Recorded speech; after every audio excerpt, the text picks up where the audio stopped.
Hi class, how many times have you said something to your significant other, to a friend, and they just were not listening, and there was a breakdown in communication?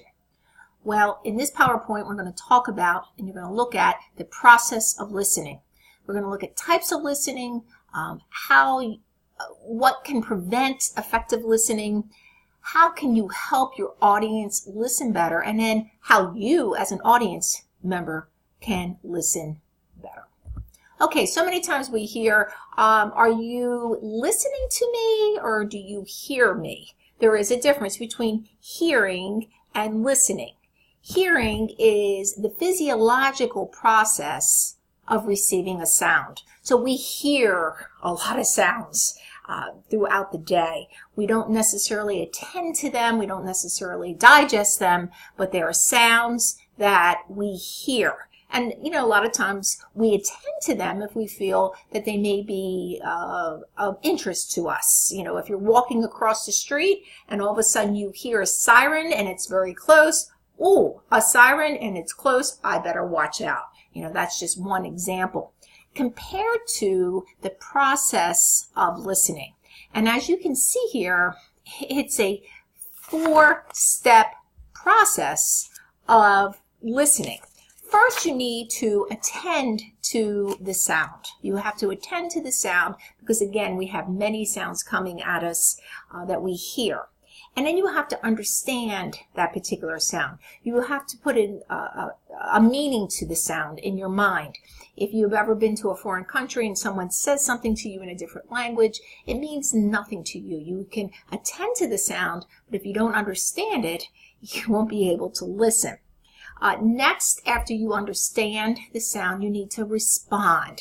So you process the information and you respond with either a nonverbal or some type of verbal response. Good verbal responses, to be sure that the communication is complete, is that you repeat what the person has said to you. So for instance, if you are at work and you need to write a report and your supervisor says to you, I would like you to write a report on the happenings of the Gettysburg campus that took place on Friday between 6 and 8 p.m.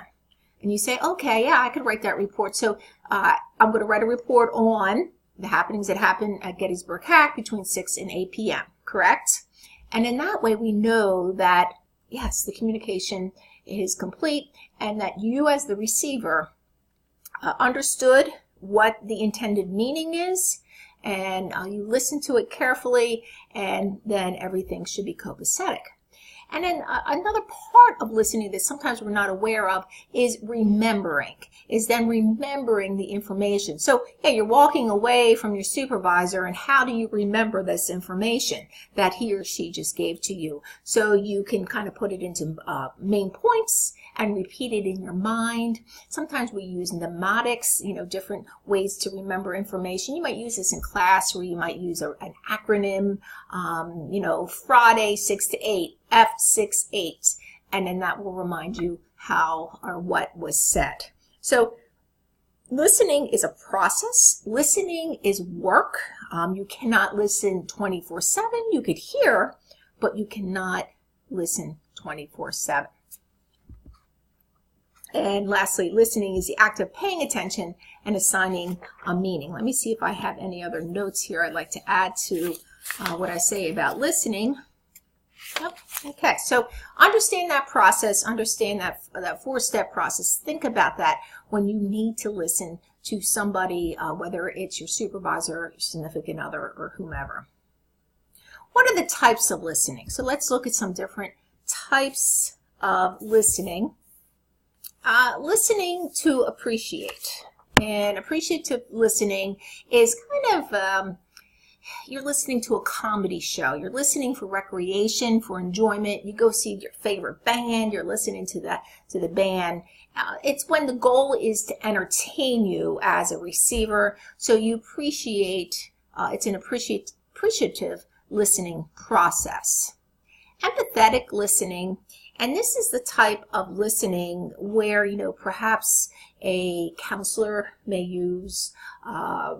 A pastor in a congregation, if he or she is listening to one of their congregation members.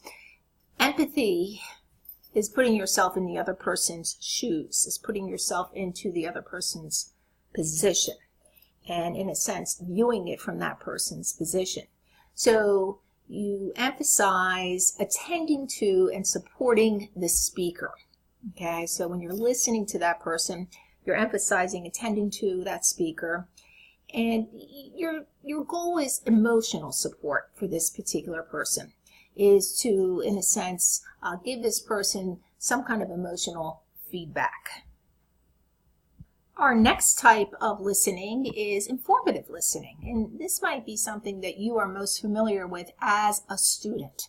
Obviously, you listen to your instructor. You may be listening now for information, where you're emphasizing the concentration on the words, on the language in which I'm saying, or in which a person is saying, the ideas, the details. Maybe you kind of put that information in points in your mind of how to understand what the speaker is saying.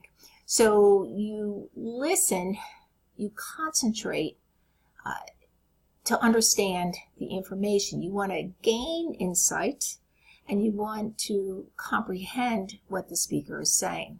You know, along with an instructor, another classic example is when your physician may be speaking to you about a health issue, and he or she is telling you about what is happening, what needs to be done. So you're listening, you're concentrating, you are listening for this information. Informative listening. Critical listening. Now we're being a little more critical. We're being a little more, okay, is this true? Is this not true? In a sense, we're judging whether or not the message is acceptable or not, the information is acceptable or not. It's the root of critical thinking, where you're kind of evaluating what the speaker is saying. You know, a good example of this is if you are in the court of law and you are on a jury and you're listening to the defendant and you're listening to the attorneys. So you are putting your critical thinking skills to work. You're judging whether the message is acceptable or not and how you are accepting it. What can prevent effective listening? Okay, so let's look at this. The first one is something very obvious, is internal noise. You know, sometimes I say it's the voices in our head. So there's two things with internal noise, which is within your mind, your self-talk, what you're thinking of. And we have physiological barriers. Physiological always has to do with the body, with the physical. And then the psychological barriers has to do with your psyche. So physiological barriers. So what's going to prevent is internal noise, and physiological barriers could be, for instance, you know, I went to a concert last night and my ears are still ringing from the speakers and I really can't hear very well. So that's a physiological barrier, the hearing, something that's physical. Psychological barriers is probably more common. We know our attention span. We know that we can listen for just so long, and we might start daydreaming. We may start thinking about our rebuttal that we want to give the person when they are speaking to us. A common psychological barrier, there's a term called leapfrog listening. So when you're listening to somebody, or you're giving the indication that you're listening to someone, in your mind, you're coming up with the rebuttal. You're coming up with what you want to say back to that person. And you're not listening completely to what he or she says. Sometimes, too, it's even more extreme, whereas the listener, you leapfrog, but you interrupt the speaker. You come up with the rebuttal and you say it verbally. So psychological barriers has to do with internal daydreaming, internal what your thoughts are in your mind, and how that becomes a barrier. External noise is just pretty much what it's saying, and everything out here, external noise. Environmental barriers or linguistic barriers. Environmental barriers are pretty much what we're saying. You know, there's a lawnmower running, there is somebody's phone goes off in class, External barriers or environmental barriers could also be nonverbal. Classic is when you are in a classroom and someone walks by the classroom and everybody looks to see who is walking by. It's an interruption. It's external noise. Linguistic barriers is when you're not understanding the verbal or the nonverbal language or the communication that is taking place from the speaker. How can you help your audience as a public speaker listen more effectively? And this is information you've covered in class that you see in your textbook.